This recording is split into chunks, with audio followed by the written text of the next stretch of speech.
Assalamualaikum warahmatullahi wabarakatuh. Kami dari kelompok 3 Hukum Pajak dengan materi Pajak dalam Islam yang beranggotakan saya sendiri Hana Anggun Pratika dengan NIM 20302023 dan teman saya Yulia Malia dengan NIM 20302027. Di sini kami akan sedikit menerangkan tentang pajak dalam Islam. 1. Konsep pajak dalam Islam. Pengertian pajak dalam Islam. Secara etimologi, pajak dalam bahasa Arab disebut dengan istilah doriba yang berasal dari kata doroba, yang artinya mewajibkan, menetapkan, menentukan, memukul, menerangkan, atau membebankan.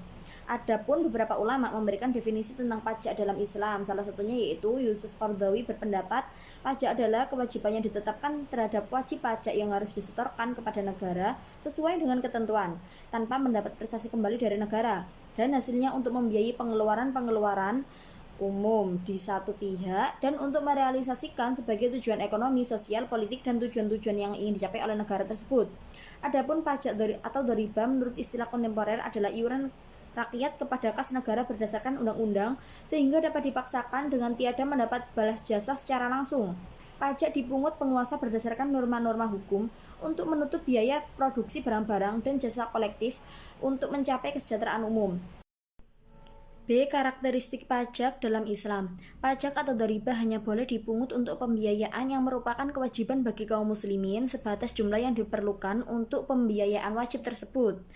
Tidak boleh lebih, sedangkan pajak dalam perspektif konvensional ditujukan untuk seluruh warga tanpa membedakan agama apapun.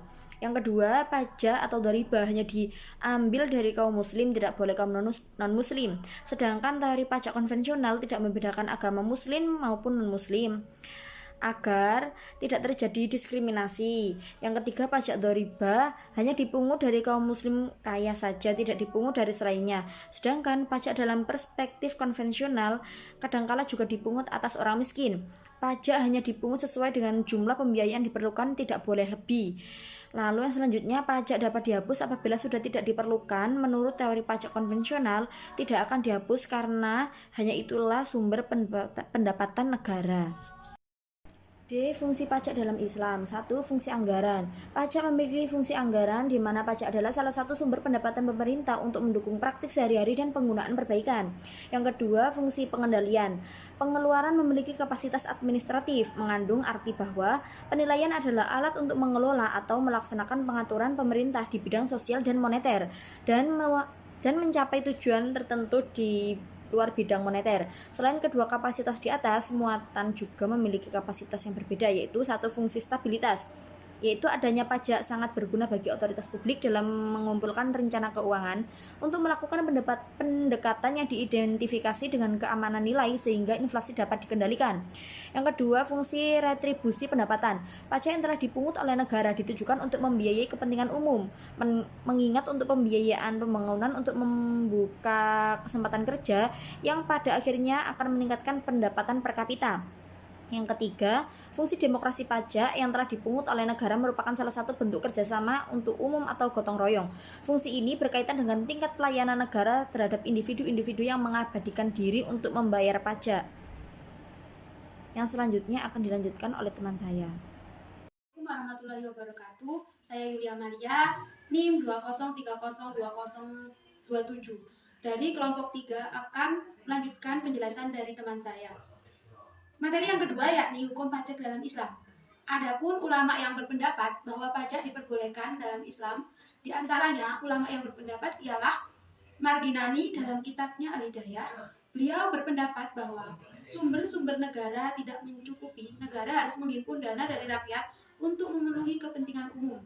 Jika manfaat itu memang dinikmati rakyat, maka kewajiban mereka membayar ongkosnya. Yang kedua, yakni Abdul Qadim dalam Al-Amwal fi Daulah Al-Khilafah. Beliau berpendapat bahwa anggaran belanja negara pada saat ini sangat besar dan berat setelah meluasnya tanggung jawab ulil amri atau pemerintah dan bertambahnya perkara-perkara yang harus disubsidi. Kadangkala pendapatan umum yang merupakan hak Baitul Mal seperti fai, jizyah, khasraj, ush, dan humus tidak memadai untuk anggaran belanja negara. Seperti yang pernah terjadi di masa lalu, yakni masa Rasulullah, masa Khulafaur Rasyidin, masa Muawiyah, masa Abbasiyah, dan masa Utsmaniyah, di mana sarana kehidupan semakin berkembang. Oleh karena itu, negara harus mengupayakan cara lain yang mampu menutupi kebutuhan pembelanjaan Baitul Mal, baik dalam kondisi ada harta maupun tidak ada harta. Berbagai pengeluaran yang tidak tercukupi oleh Baitul Mal adalah menjadi kewajiban kaum muslimin. Jika berbagai kebutuhan tersebut tidak bisa dibiayai, maka akan timbul kemudorotan atas kaum muslimin. Padahal Allah juga telah mewajibkan negara dan umat untuk menghilangkan kemudorotan yang menimpa kaum muslimin. Jika terjadi kondisi tersebut, negara mewajibkan kaum muslimin untuk membayar pajak. Yang ketiga, pendapat M. Umar Chapra dalam Islam and the Economic Challenge berpendapat bahwa situasi telah berubah dan mereka perlu melengkapi sistem pajak dengan menyertakan realitas perubahan, terutama kebutuhan massal berkembang dan perekonomian modern yang efisien serta komitmen untuk merealisasikan makosid dalam konteks hari ini. Sumber-sumber dana yang lain agar dapat melakukan fungsi-fungsi Allah. Hal ini dibela para fuqaha berdasarkan hadis, pada hartamu ada kewajiban lain selain zakat. Adapun ulama yang berpendapat bahwa pajak itu diharamkan ialah Dr. Hasan Turabi dari Sudan dalam bukunya Principle of Governments, Freedom and Responsibility in Islam menyatakan bahwa pemerintahan yang ada di dunia ini muslim dalam sejarah yang begitu lama pada umumnya tidak sah. Karena itu, para fuqaha khawatir jika diperbolehkan melalui pajak akan disalahgunakan dan menjadi satu alat penindasan. Sekian presentasi dari kelompok kami. Apabila ada salah kata, kami mohon maaf. Wassalamualaikum warahmatullahi wabarakatuh.